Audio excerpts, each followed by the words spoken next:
Et bonjour à tous, j'espère que vous allez bien. Ici Damien du collectif Teammate pour un nouveau tuto gratuit sur Photoshop. Alors aujourd'hui, je vais vous apprendre à faire pousser des fraises dans vos mains. Vous allez voir qu'avec quelques graines, un petit peu d'eau, un peu de soleil et surtout de la patience, vous pourrez certainement les manger pour cet été. Donc voilà pour la blague du jour, mais revenons à nos moutons. Non, je vais vous apprendre à changer la teinte d'un élément dans une image. Donc on va vraiment cibler un élément dans une image afin de changer sa teinte sans pour autant utiliser des outils un peu fastidieux comme la plume ou le pinceau. Donc on verra qu'en jouant avec les teintes et saturations, on pourra partir donc par exemple d'une image comme ça avec des fraises rouges bien pétantes et à la fin de ce tuto, leur donner un aspect bien chimique et du coup vous verrez que ce sera très facile de changer encore une fois la couleur tout simplement en jouant sur les teintes et saturations. Donc voilà, je vous propose de commencer le tuto sans plus attendre. Allez, c'est parti, on vient dézipper le fichier source et puis on va venir ouvrir fraise.jpg avec Photoshop. On fait OK. Et vous verrez qu'à la fin de ce tuto, vous aurez envie de manger des fraises parce qu'elles sont vraiment appétissantes. Donc pour la petite histoire, comment changer la teinte d'un élément sur une image? Donc là par exemple en l'occurrence la teinte des fraises, on va essayer de changer uniquement cette teinte sur l'image sans pour autant utiliser l'outil pinceau ou l'outil plume sans se casser la tête à venir tout détourer. Vous allez voir qu'avec une petite technique vraiment simple, c'est faisable. Donc on va venir jouer sur les teintes et saturations de l'image. Donc pour ce faire, on va venir ouvrir les réglages. Alors s'ils ne sont pas ouverts, vous venez cliquer sur Fenêtre, Réglages, et puis vous venez cliquer ici sur Teinte, Saturation. Donc là, par défaut, Photoshop nous crée un masque, c'est super, on aura certainement besoin par la suite. Et au niveau de la fenêtre propriété, vous voyez qu'on peut venir déjà jouer ici vraiment sur les teintes, l'ensemble des teintes de l'image, sur la saturation, etc. Donc là, c'est pas forcément ce qu'on a envie de faire, on a vraiment envie de cibler en fait une couleur particulière et donc c'est ce qu'on va venir faire tout de suite. Mais d'abord, vous voyez que Photoshop nous génère une première barre ici qui correspond en fait, qui reprend toutes les teintes de notre image et il fait un duplicata en dessous, une deuxième barre et là, on va s'intéresser à cette deuxième barre. Vous voyez que si on bouge du coup les teintes et saturations, ici la deuxième barre bouge. Donc en gros, qu'est-ce que ça veut dire?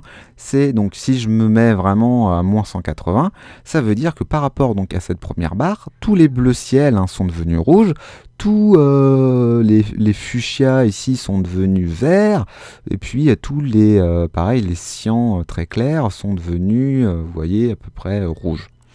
Donc là, ça ne nous intéresse pas dans cet exemple. Nous, ce qu'on va venir faire, on va venir ici, cliquer sur l'onglet global et on va venir spécifier, on va venir s'intéresser aux teintes rouges. Donc on va venir cliquer sur rouge. Et vous voyez qu'au niveau de la deuxième barre, on a des petits curseurs qu'on va pouvoir venir rétrécir vraiment au minimum. Donc on clique sur les curseurs et on les ramène au minimum. Voilà. Donc maintenant, ce qu'on va venir faire, ça va être de sélectionner l'outil pipette ici plus, et on va venir tout simplement cibler sur notre image les teintes de rouge qu'on veut modifier. Donc on va venir cliquer sur notre image, voilà, on vient cibler différentes teintes parce qu'on a du rouge, vous voyez, plus foncé ici, on a du rouge un peu plus clair et surtout on va éviter de venir cliquer sur les doigts ou sur les feuilles vertes puisque sinon ça ne va pas marcher. Donc voilà, on essaye de cliquer un petit peu partout. Là vous voyez qu'il y a du rouge un peu plus clair, là du rouge un peu plus foncé, donc voilà, on essaye de faire le tour, on évite de cliquer aussi sur les pépins puisqu'ils sont verts, donc du coup si on clique sur du vert, forcément les feuilles aussi vont changer. Donc voilà. Là vous voyez que le curseur qu'on a rétréci au minimum s'est agrandi pour laisser place aux teintes qu'on vient de sélectionner avec la pipette. Donc maintenant, ce qu'on va venir faire, c'est qu'on va venir jouer tout simplement sur les teintes et saturations. Voilà, alors vous voyez que donc c'est pas trop mal. Alors forcément, vous voyez que les doigts changent un petit peu aussi, puisque on a du rouge dans la peau, donc c'est pas très grave. Donc ce qu'on va venir faire, on va venir se placer sur le masque ici, et puis on va venir prendre du noir en premier plan, et on va prendre le pinceau. Donc le pinceau, on peut lui donner une forme diffuse, et puis par exemple, on peut aussi lui spécifier une dureté de 0%. Alors vous vous rappelez, des raccourcis CTRL et ALT.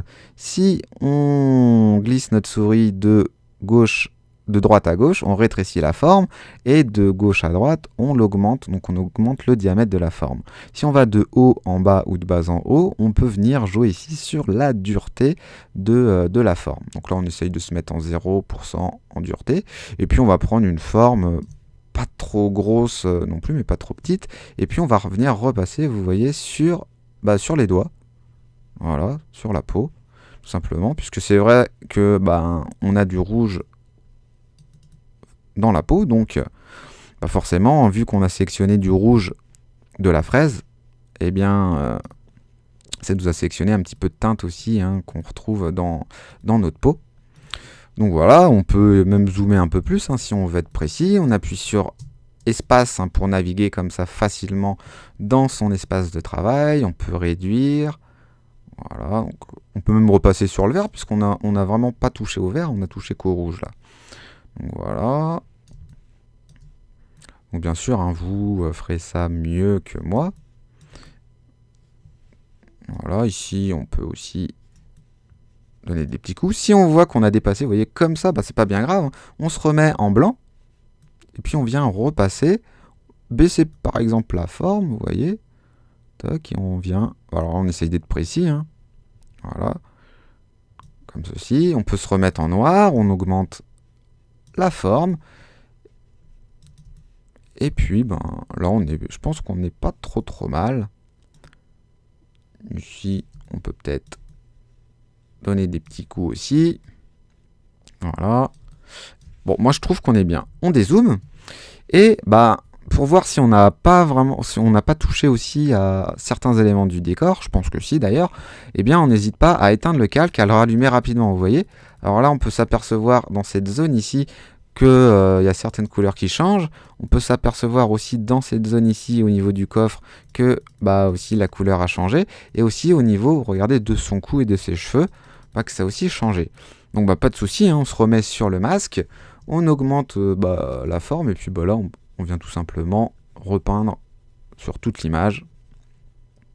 Voilà, comme ceci. On réteint, on rallume rapidement pour voir. Là ça me paraît bien. Donc là vous voyez qu'on a juste du coup joué sur les teintes des fraises. Si on veut revenir, eh bien on clique tout simplement sur les teintes et saturation, de resélectionner nos teintes rouges, et du coup après vous voyez que vous pouvez tout simplement, hein, rechanger encore une fois la teinte des fraises, changer leur saturation, mettre un peu moins de lumière, ou encore un peu plus là pour avoir des fraises bien chimiques.